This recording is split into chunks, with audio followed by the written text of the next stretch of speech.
เห็นไหมครับก็ยก2ครับตกปลาพาเมียมาตกปลาในวันที่คลื่นลมแรงครับ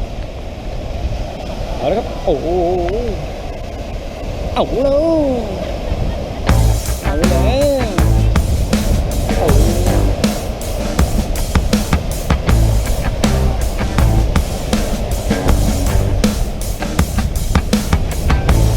หดูคลื่นลมครับ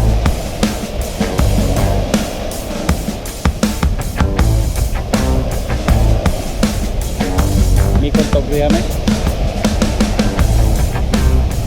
โอ้แรงเว้ยตอนนี้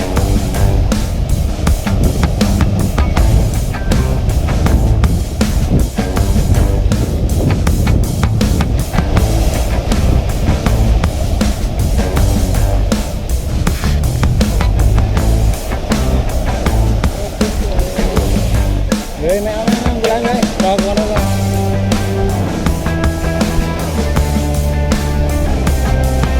เปียกตูด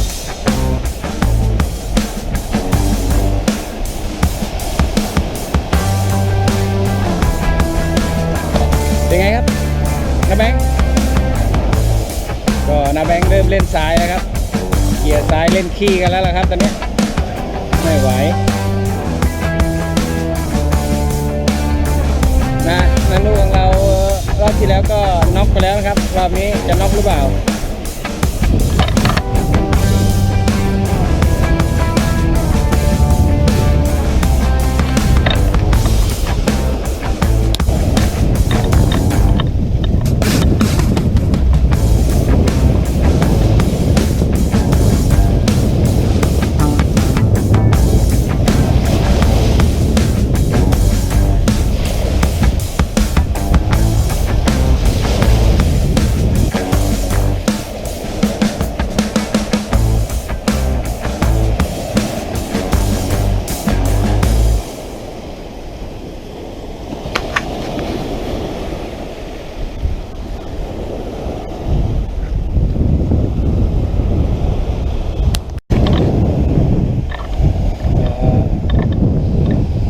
เรือนะครับเราก็จะมาขึ้นแพครับ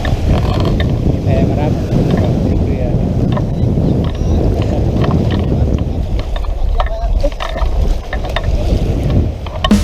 เราก็จะขึ้นแพนะครับ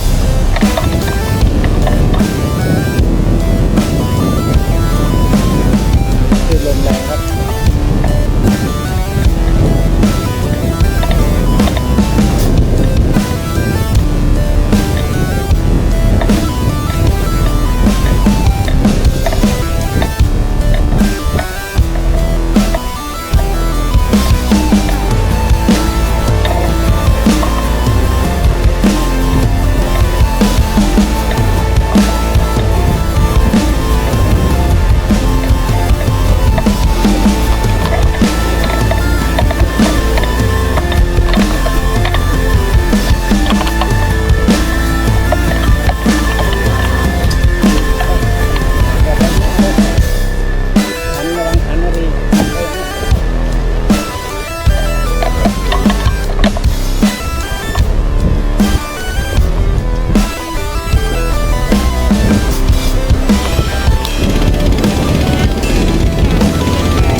งได้เหรอ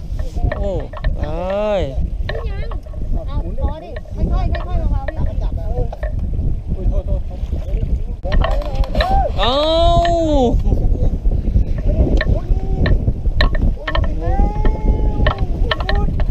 จะหมานกันนะ เอาอันไงโอ้โอ้ตาย เอาไปเนี่ย โอ้ไม่เอาดีกว่ามั้ง เอาไปเนี่ย ปล่อยไปเถอะ โอ้ไซโล ไปไหนเอาโทรศัพท์อยู่ไหนอันนี้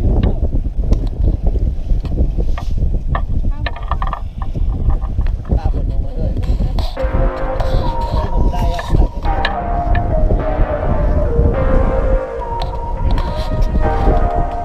ถ่ายใกล้ๆเอาพี่ถ่ายใกล้ๆเอาโอ้แต่มันใกล้เคียงกับตัวโยมากเลย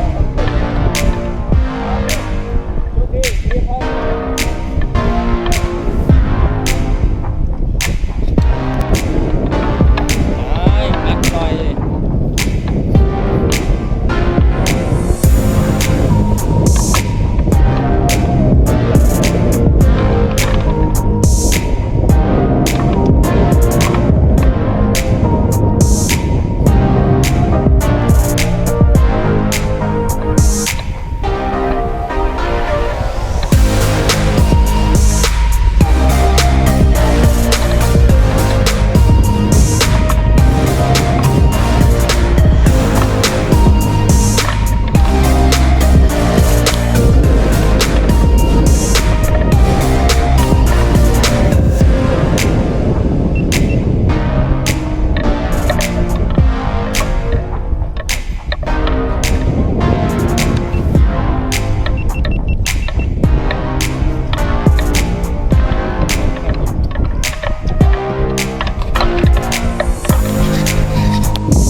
ยกขึ้น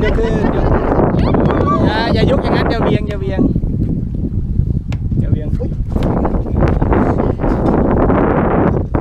่ยทำโอ้ไปขอแจกข้าวไปจอดตักหน้า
ตัวหลุดแม่น้ำ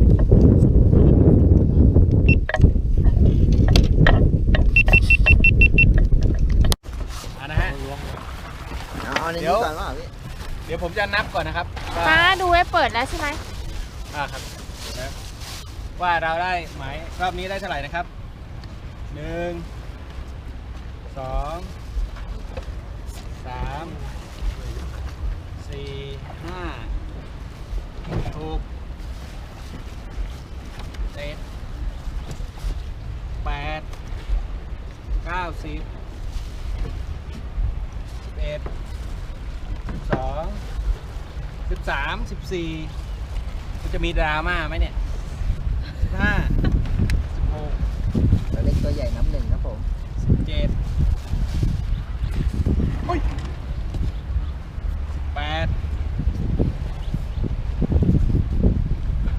19 20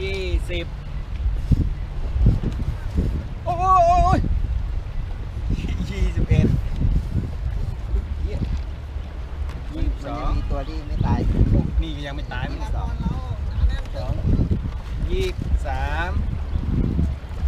อุ้ยสะดุ้ง 24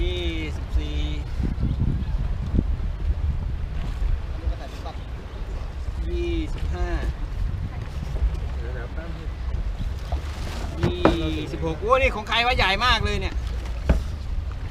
ของไต่ไม่ใช่ 27 28 29 มันจะทน 30 อ่ะโอ้มันทน โอ้ อ่ะ ไตเป็นร้อยมั้งเนี่ย30 31 นัดกันทั้งวัน 32 วันนี้ถือว่าไม่แห้วมีแห้วรอยเดียวเอง 33 34 ได้ทุกรอยอ่ะ 35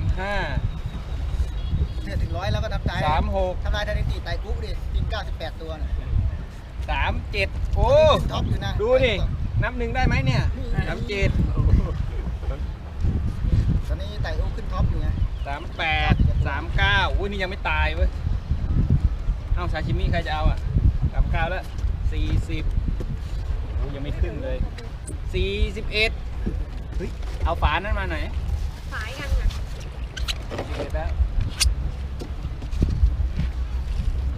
42 43 นี่ไงไต่มาขึ้นแข่ง 44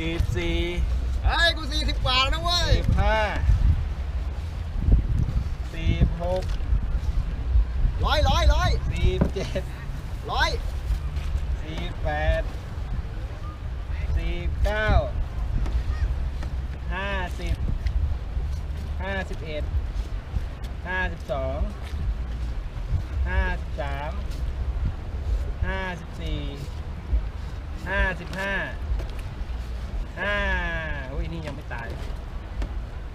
56 พี่นุ๊กกดเชือกนี้ให้ผมหน่อยเลยพี่ผมจะเอาใส่หมุดยังไม่ตาย 58 59 60 พอดีเลยอะ ยังครับ ยังอีก เหลืออีกเพียบเลยครับ โอ้ย 61 62 63 64 65โอ้ย66 67 68 ใส่ถังเงินใส่ออก 69 ของไม่ของไต่ได้ยืมก่อนพี่ อุ้ย70 พี่บุ้งผมมาแต่ 71 เฮ้ยทำไมได้กี่ไต่กุ๊กแล้วนะ70กว่าแล้ว 71แล้ว โอ้โหเยอะไปพี่ แล้วตัวเป็นเพียบเลยทีนี้ นี่พี่เดี๋ยวตัวเป็นเดี๋ยวใส่นี้พี่ 72